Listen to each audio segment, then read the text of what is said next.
Hello there. Welcome to the Saroy channel, wherever you are in the world, and so much love to each and every one of you. How are you doing? I do hope you had a fabulous weekend, and I hope you're ready to listen to part 2 of our story, because it's a fabulous story and you don't want to miss out on it. So if you haven't heard part 1, click on the description. Before we get started, don't forget to subscribe to the channel, click the notification bell and the thumbs up, and let's continue with part 2 of our story. We promise, says Jennifer. I promise too, I say. I open up my board.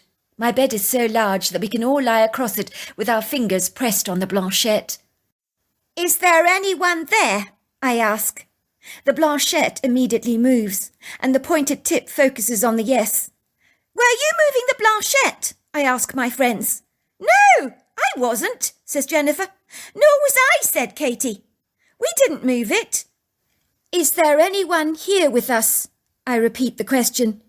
The blanchette immediately goes to yes. What is your name? I ask. The blanchette begins to spell A-N-G-U-S.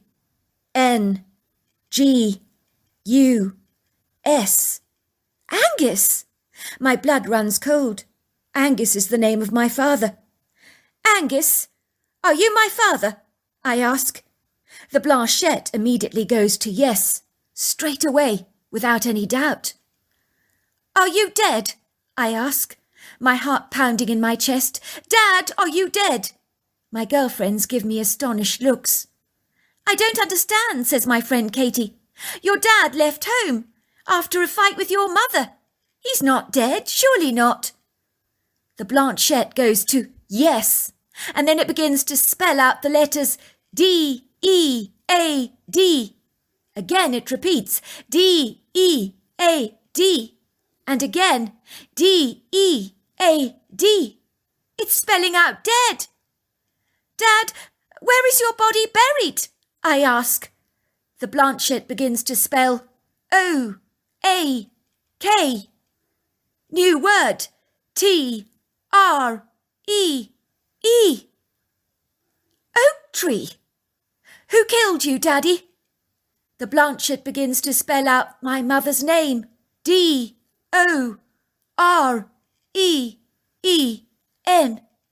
That's my mother's name. Me and my friends look at each other nonplussed. It's not true. Don't worry, Simone. Don't believe what it says my friend Jennifer. Your mother may be many things, but she's not a murderer, and I can tell you that for a fact. She'd have never harmed your dad. At this revelation, I'm so discomposed. I honestly don't know what to think. I've had enough, I say. I think we should stop playing this game. Well, the Ouija board was lying, says Katie. To our amazement, after Katie's reassuring comments, my bedside clock rolls forward on the nightstand. It flies up into the air, where it remains airborne for a couple of minutes, as if someone is holding it, and then it violently crashes to the floor, as bits of glass spatter across my bedroom carpet, while the blanchette is spelling out, Angus dead, murdered. None of us are touching the blanchette. It's moving all on its own. We sit around the board, absolutely terrified. There is a thick, clawing energy in the bedroom. Me and my girlfriend stare at each other in bewilderment. I close the board, folding it up, replacing it into the black box. I gather up the broken pieces of my clock, which I quickly discard into the wastepaper basket. Oh my God, says Katie, clasping her hands over her mouth. Did you see what happened there? Did you see it? Your bedside clock. It moved on its own on the nightstand, and then it was as if someone was holding it in the air. And then they threw it onto the ground, and it smashed into hundreds of pieces. And the blanchette, did you see the blanchette? It moved on its own accord. It insists your dad is dead, Simone. Oh my God, I can feel there's someone here with us. I can feel it. Can't you sense the energy has changed in this room? It feels all heavy. What if we've conjured up a demon? Who was making all those terrible lies up about your mother? My pastor at the church, he says that Demons always lie. They make up all kinds of lies. I told you we shouldn't have played that game. I told you, but you wouldn't listen. Now look what we've done. No need to overreact, says Jennifer. All we need to do is pray. And this thing, whatever it is, it'll have to go. It has to listen to prayers. It can't stay around any word of God. It has to leave. I will confess, I was very startled by what had happened in my bedroom, and I was heartily glad that my girlfriends were with me and were sharing my queen-size bed with me that night, as the thought of spending the night alone in my bedroom was very intimidating. We immediately brought out a Bible and prayed St. Michael's prayer of protection, and the heavy ambience lifted and the atmosphere changed dramatically. It was so remarkable. Even I was astounded, not only by the power of prayer, but it was also in that moment I became aware that there really is a spiritual realm. Before this point, I didn't believe that there was a heaven or hell, or even life after death. I had always believed that people of faith clung on to these incredulous ideas, as it made them feel less aggrieved about the dying process, and offered them comfort that this life was not all there is, so that death itself was diluted in its daunting austere finality, as there was a hope to be gleaned, which was why people gravitated towards religion, as most people don't want to face the possibility that once we die, we just go up in smoke and cease to exist. As I lay in bed that night, I pondered about the answers on the Ouija board. Could there be any truth to what revelations it had conveyed? My mother had murdered my father, and he was buried under the oak tree. My father had disappeared from my life 2 years ago, and ever since his disappearance, our dog Bagel had acted strangely, always hanging around under the oak tree and digging up the ground there with his paws. Bagel had been so close to my dad in life. Was he resting over his remains to feel close to him in death? It seemed so far-fetched, way too far-fetched to believe. I kept telling myself that there was no way my mother could have killed my father, as my parents loved each other so very much. I could not imagine my mother ever hurting a single hair on my father's head. Indeed, when my mother informed the police that she and my dad had had an altercation together, no one was more surprised than I was, as my parents never ever fought. My mother showed me the note written by my dad, saying he'd had enough after all the bickering, and he was leaving for good. He didn't want to ever be found. It had been the most distressing note I'd ever read, devastating me to the very core of my being. Was my dad ever going to come back home? And why had he and my mother fought? I was not privy to witnessing any discord between the two of them. None of this made any sense to me whatsoever, and the Ouija board's claims had completely confounded me. I did not share my misgivings or fears with my closest friends, for there are some thoughts that are not wise to share. There was one thing I did know, and that was I was going to throw that Ouija board away first thing in the morning. Whoever and whatsoever had entered my bedroom on this inauspicious evening, it was almost certainly not my father. My father would never have displayed such aggression. This idiosyncratic entity that had broken my clock had felt insidiously evil and malevolently dark, and had filled me and my friends with a crippling, terrorizing fear. So I lay awake for most of the night, pondering over everything that had transpired.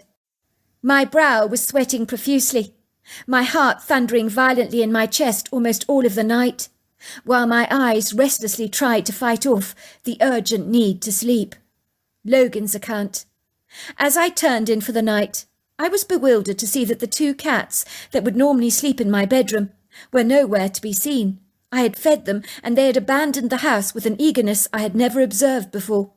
The 2 cats, Cinnamon and Spice, tended to stay indoors most of the time.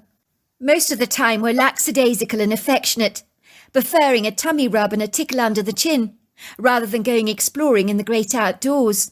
They were cats that appreciated fine living, and all their creature comforts, but tonight their behaviour was distinctly unorthodox. I noticed that Bagel, the dog, was whimpering and scratching at the kitchen door, desperate to make his escape. He couldn't wait to leave the confines of the house. The weather was good, so I allowed him to stay out on the wraparound porch in his basket, which he often liked to do according to Mrs. Stoneheart. I watched him tearing over to the oak tree and lying on the ground there, which was something he always did. I couldn't comprehend why Bagel loved lying under that oak tree so much, but I just thought it was some rather bizarre, quirky, outlandish habit. I was brushing my teeth in the bathroom and a horrible chill ran down my spine. I turned around to look behind myself.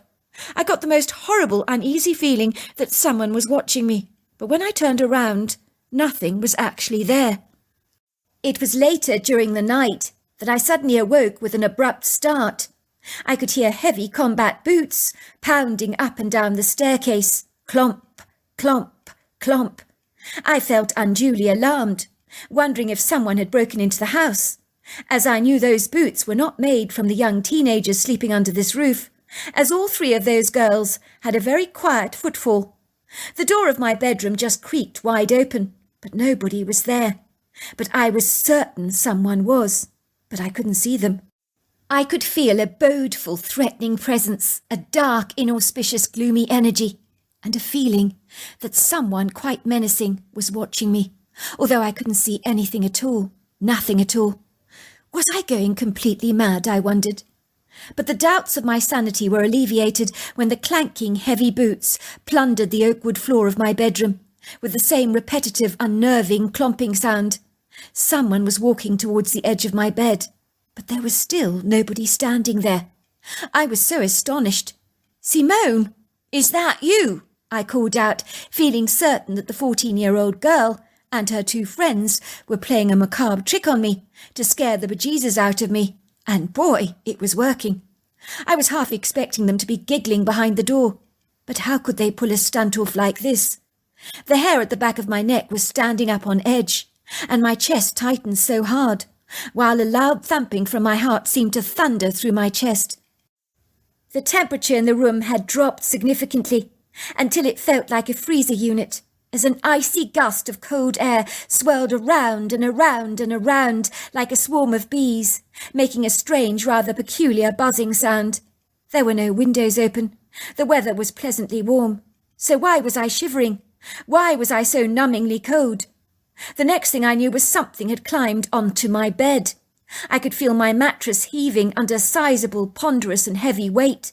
Something had bounced on top of the bed. The springs retaliated with a squeaking sound, but there was nothing, nobody there. I could see my duvet cover being trampled as the fabric sank into deep depressions. Then the next thing I knew, something was on top of me, pinning me down, while these freezing, ice-cold hands grabbed hold of my neck and began to squeeze and squeeze me tightly. I cannot breathe. Oh my God, I can't breathe. Something is trying to kill me. I try desperately to fight back as hard as I can, punching at nothing with my fists. I try in vain to wrestle with something, but I can't get to anything because nothing is there, which is so discombobulating. That's when I observe this malignant, hostile face hovering above me, that had pernicious gargoyle influences to it. A large, deathly pale white face with pointed ears like that of an elf.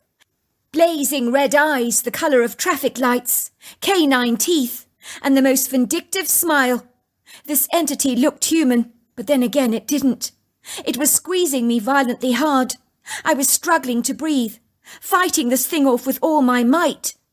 And then it said to me in a raspy, murderous voice, "I'm going to kill you. I'm going to kill you." It continued to squeeze my neck, while I desperately tried to fight back. And then it suddenly just left my room like that. I saw this thick black mass float away, disappearing with a swooshing sound right through the wall of my bedroom. I sat up, gasping for breath, the perspiration pouring down my forehead, my heart pounding violently in my chest. It certainly took a long while to resume its normal pace. Suffice to say, I was in such a heightened nervous state that I slept the rest of the night with my lights on, as the prospect of this evil entity returning to finish off what he had started was all-consuming. There was definitely a heaviness in the house that I'd never observed before. Even when I rose up from my bed the following morning, there were no cats lying comfortably on the covers, and the sunlight bouncing through the crack in the curtains was rather subdued. I knew that the cats and dog had all perceived something was off in the house.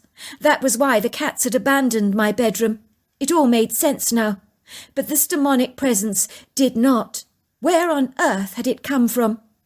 The next morning, once Simone's friends had left the house, I knocked on her bedroom door. "Simone! Simone! Simone, can I come in?" "What is it?" came the cantankerous voice from the other side of the door, that I was growing used to by now. "It's me. Please may I come in for a moment, have a word with you, that's all." "Well, you're going to anyway, so I don't know why you even bother to ask." Simone is lying on her bed, reading a novel, with the Rolling Stones blasting in the background.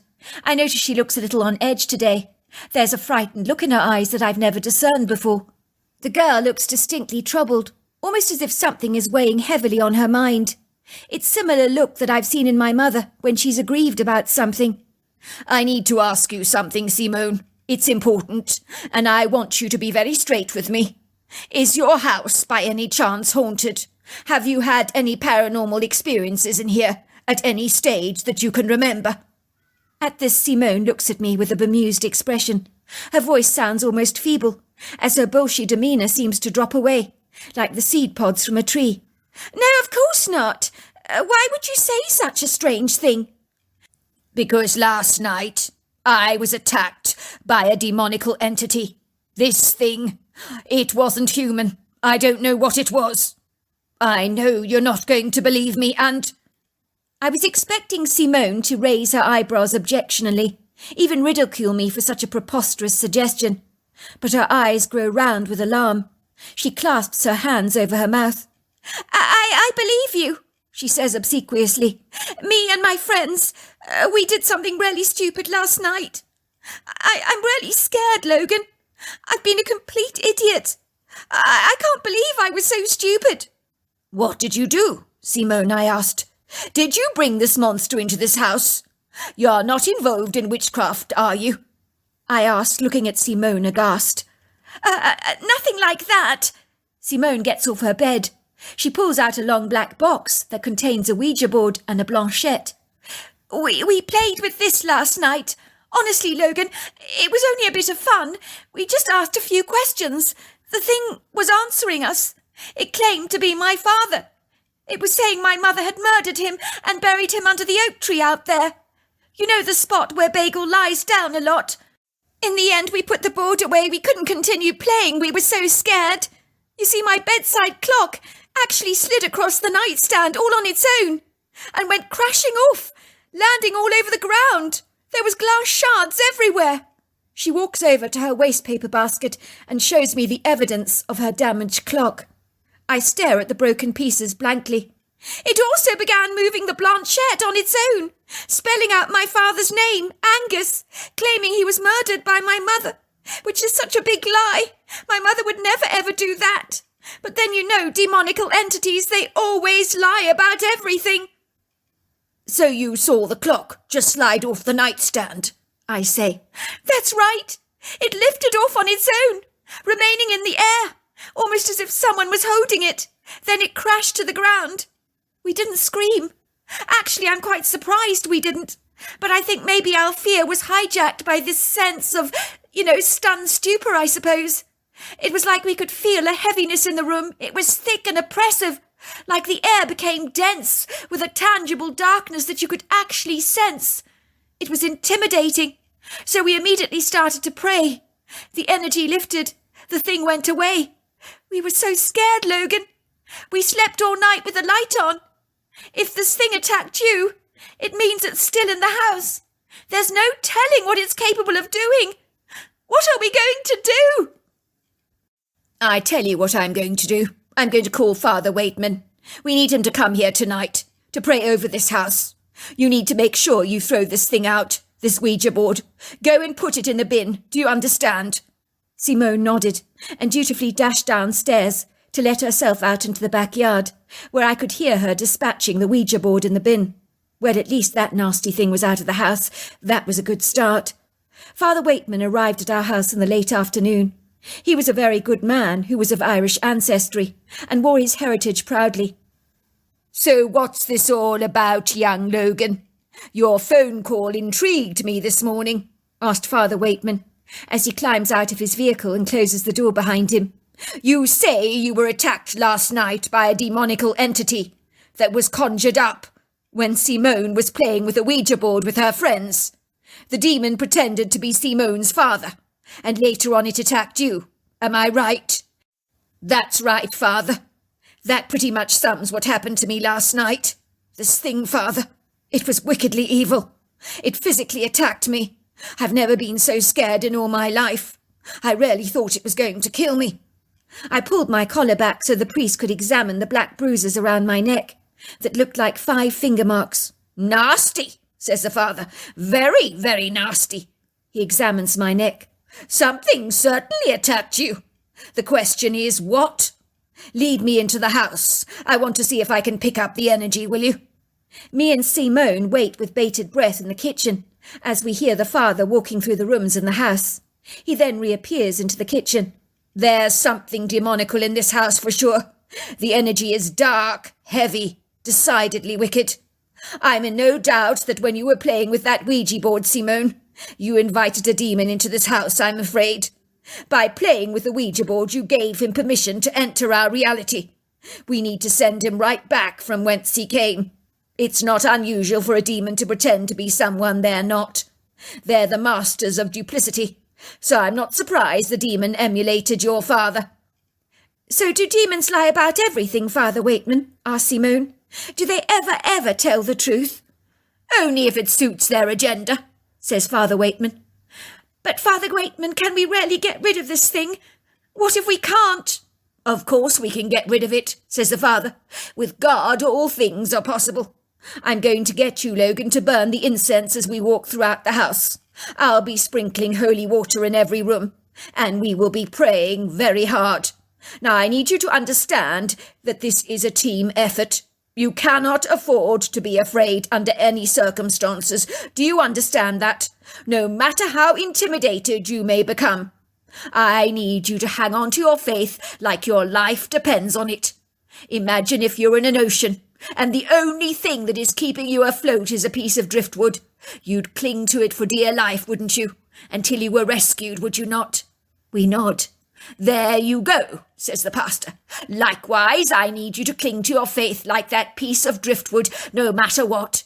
Don't you dare entertain fear. This thing is not as powerful as God. Do you understand? Our rescuer is God.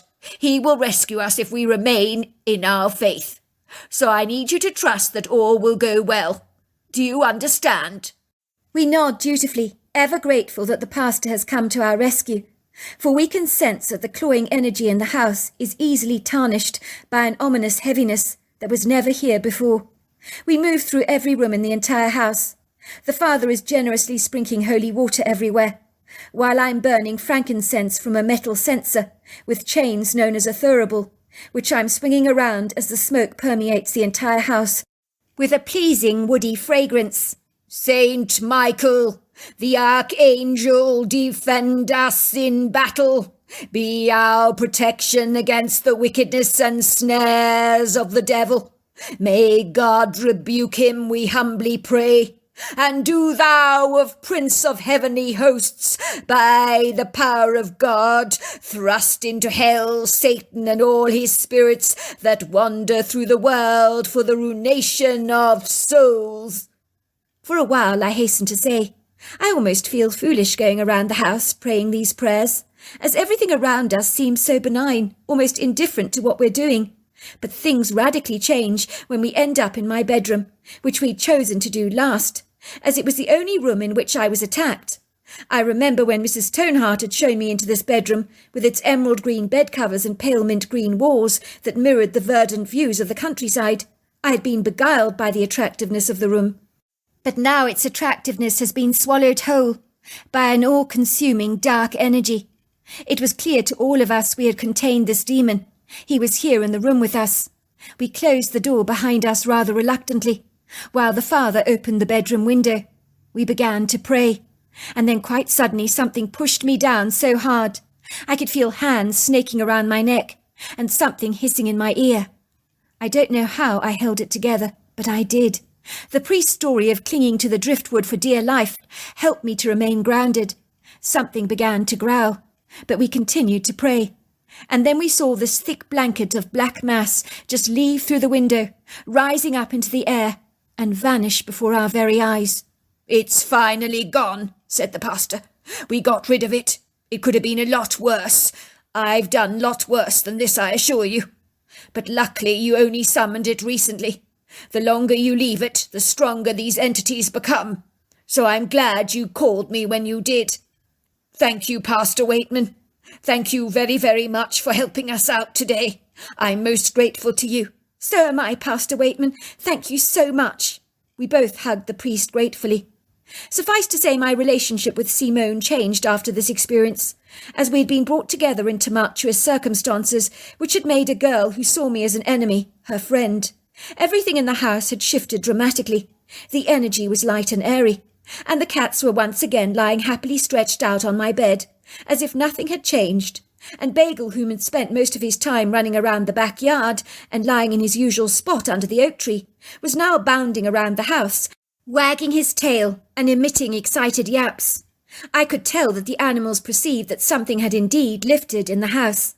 The energy was remarkably different. It must have been an hour or so before I returned to bed that night that I noticed the black box that contained the Ouija board lying on top of the refrigerator, and I felt incredibly angry. After everything that had transpired, after everything we'd been through in the house, along with the cleansing of the demonical spirit, why had Simone failed to throw out the Ouija board? It was nonsensical. She had promised me that she had binned it. I thought I'd actually heard her throwing it away. Had she suddenly changed her mind? I thought better than going off to her bedroom and giving her the riot act. That wouldn't be a good idea. We were getting on so well now. I didn't want to put a spanner in the works. So I decided to get rid of the Ouija board myself. So I surreptitiously binned it and thought no further of the matter. It is later that night that I rise up out of my bed, having heard a loud clamouring sound coming from the outside bins. The first thought that comes into my mind is that Simone discovered that I'd thrown out the Ouija board and was hell-bent on retrieving it. I knew the girl was resolutely stubborn at the best of times, and seemed to have some kind of attachment to the board, almost as if the demonical entity himself was trying to use her mind to gain access to her home again. Maybe she was the weak link for the demonical entity to cunningly manipulate. I chastised myself for not having burnt the Ouija board. Then I would not have had to listen to the ramblings of a 14-year-old girl persuading me that she needed to keep the board, but that she would never use it, like I'd ever believe that, for a single moment. One weak moment and she'd be using it all over again, despite the havoc and chaos it had actually caused. It's like people who take drugs and have come close to losing their lives playing this dangerous game with life and death. And despite all the precarious risks, what do? They shoot up all over again. With an indignant frustration swirling through my mind, I hurriedly raced down the sweeping staircase, grabbing my torch, and I hurried towards the bins in the outside yard.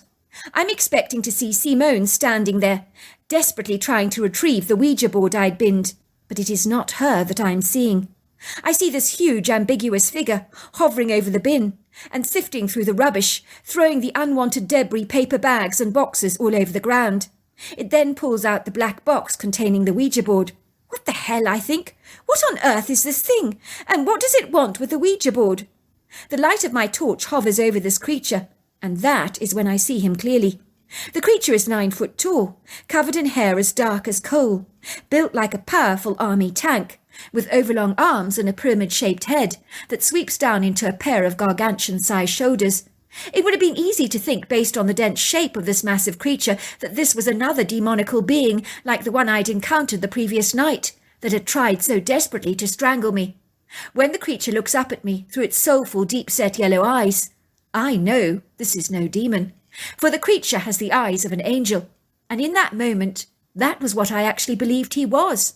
He may not have looked like the angels described in the biblical texts, but this creature seemed angelic in every single regard. You would have believed the same if you'd seen those kind, loving eyes that are almost impossible to describe, but they were like liquid love. I watched as the creature pulls open the black box, and with his powerful hands he tears up the Ouija board, as if it's nothing. The board was stiff and unyielding, but this creature tears it up into tiny pieces, as if it's a piece of paper. He does the same to the box and the blanchette. Once it's done, the creature picks up all the mess, replaces it back into the bin neatly, and then looks up directly at me. "Don't play with what you don't understand," I hear the voice speaking into my head, and I watch in awe as the creature disappears into the woodgrove, and then is gone from my sight. When he glides away, he looks like he's floating on air. In that moment I knew that the year of the firehorse I would never be able to forget, for I believed I had met an angel. It was only about 20 years later I was to discover that this idiosyncratic angel that I had encountered was in fact a Bigfoot. I believe they are able to pick up energy fields, and that this Bigfoot knew that the Ouija board contained a dark energy that needed to be destroyed.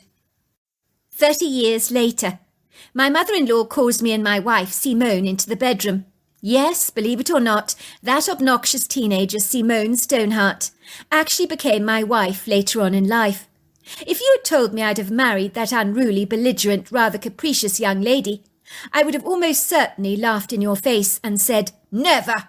I'd have asked you what you were smoking, but miracles happen.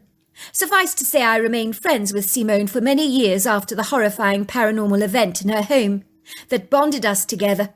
Let's just say the teenager had a radical metamorphosis into quite the little butterfly, and I fell hopelessly in love with her, and the rest is history. "What is it, Mother? Are you all right?" Simone asks, noticing her mother's earnest look. "I'm fine, sweetheart," says the stoic woman staring at us through her pale blue eyes. Simone's mother was dying from lung cancer, although she'd never smoked a single day in her life. She didn't have long left to live, and was hanging on to life by a hair's breadth. By all accounts, the woman had good and bad days. This was one of her better ones. "I need to talk to the both of you. It's very important," she almost whispers. "Of course, Mum," says Simone, taking a chair and pulling it up to her mother's bed, holding her mother's hand. I pull up a chair as well. "I want you to do me a favour, sweetheart, after I'm gone." "Of course," says Simone. "Anything." "I want you to bury me with your father. Bury us both together. Could you do that for me? I'd like us to be together in that cemetery I like. Remember the one I pointed out to you a while ago?" Simone gives me a withering look. "Mum, I can't promise you that. You know I can't. Dad's been missing for so many years. Even if he's dead, I wouldn't know how to locate his remains." "He is dead, sweetheart. I killed him. He's buried under the oak tree. Remember how devoted Bagel was to your father when he was alive? And after your father died, he'd lie under the oak tree looking all sorrowful. He was grieving your father's loss, lying over his grave to feel close to him. That's why his behaviour was so peculiar back then." Simone looks unhinged, as if someone has just thrown a bucket of ice-cold water over her head. "Mum, you're talking nonsense. You wouldn't do that. I don't understand. Why would you kill Dad? You loved him so much. The two of you had an enviable relationship." "It's because I loved him, dear. That's why I killed him. In the end, I had to do it. I couldn't see someone I love suffer like that. It was torturous. In our society, we wouldn't let an animal suffer like this. We'd put it out of its misery.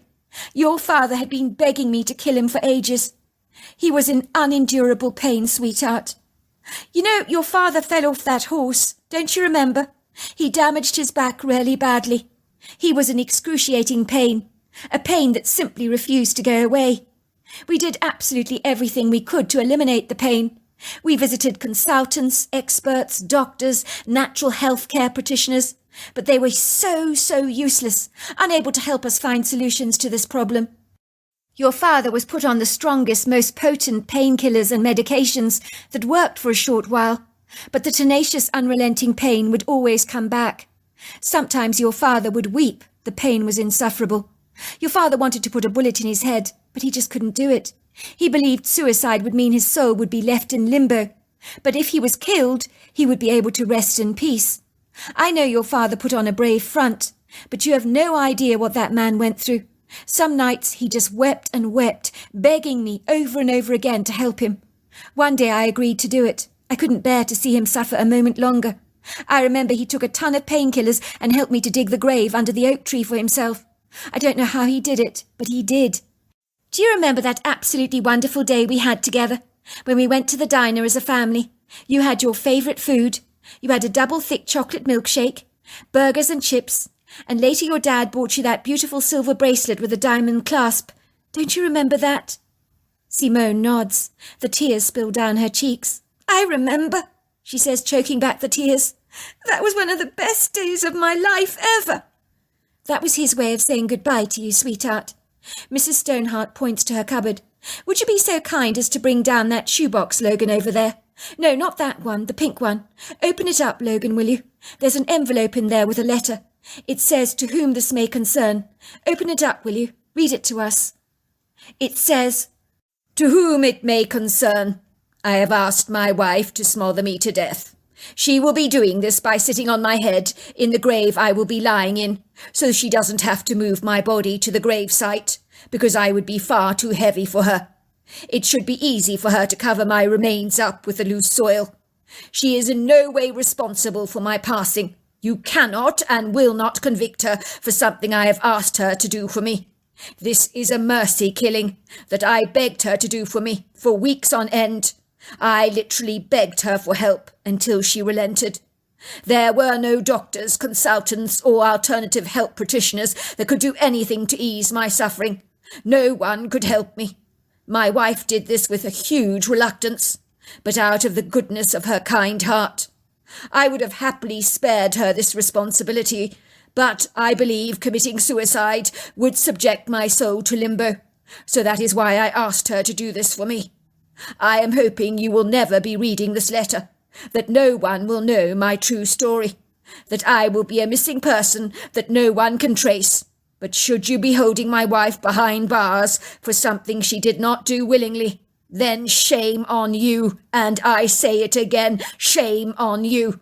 If you would do that, may God have mercy on your soul, because believe me, you're going to need it.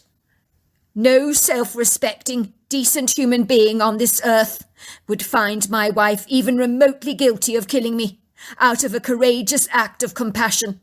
I am very sorry it had to be this way. Simone snatches the letter from me, her tears welling up on the page. Why didn't you tell me, Mum? Why didn't you tell me all this? I'm sorry, darling. I couldn't. Did Dad suffer, Mum?